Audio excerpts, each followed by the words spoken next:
Good evening, everyone. It's Mr. Roddy. You should take your notebooks out as we're going to discuss some more about prenatal development and the newborn. First, let's take a look at habituation. Habituation is a decreasing responsiveness with repeated stimulation. So we show the child a blue ball over and over and over again, and the child becomes familiar with said blue ball. Their responsiveness will decrease as you show them the blue ball.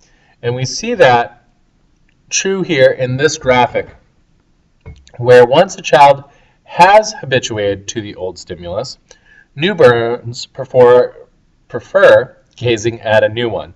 So they'll prefer gazing at a yellow ball instead of the blue ball.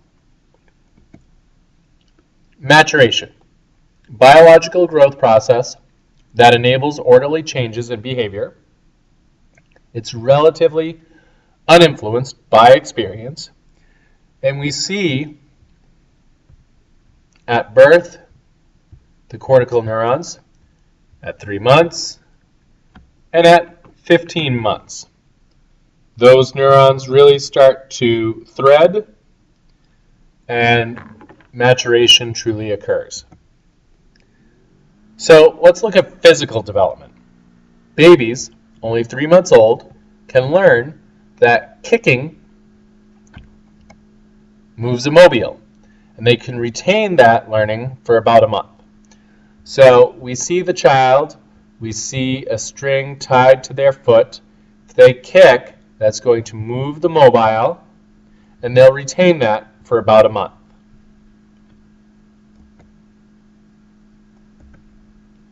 A schema. A schema is a concept or framework that organizes and interprets information. It centers on a specific theme. So, if I was to ask you, what is your AP Psych book used for? You may answer, for learning, for understanding, for assessment, etc. However,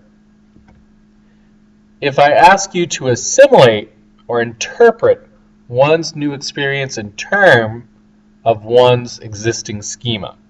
So, for example, if I take your textbook and another textbook and place them side by side with a ruler going across both textbooks, I would then say that I now interpret the new experience in terms of my existing schema. Therefore, your texts could be used as a foundation for a bridge. We see that truly in accommodation, and that's where we adapt one's current understandings or schemas to incorporate new information.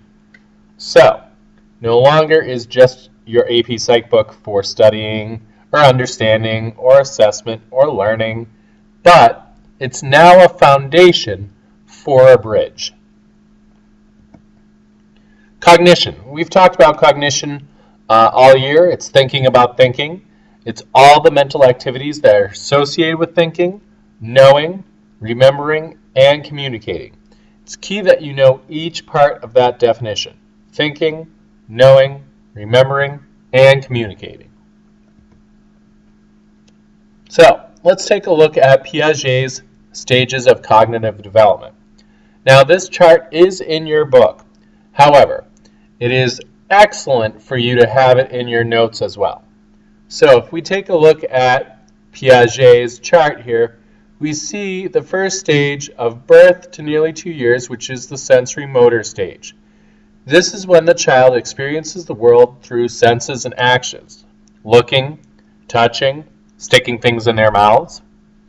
And this is when they develop such things as object permanence, which we'll talk about, stranger anxiety, which we'll also talk about, all occur in the sensory motor stage. From 2 to about 6, they enter the pre-operational stage. This is when they're representing things with words and images, but may lack logical reasoning. This is when a child will pretend play, they could be egocentric, they could develop language. That pre-operational stage really shows that the child is starting to represent things with words. Ages 7 to 11, they enter the concrete operational stage. This is when they're thinking logically and concrete about events, grasping concrete analogies, and performing arithmetical operations.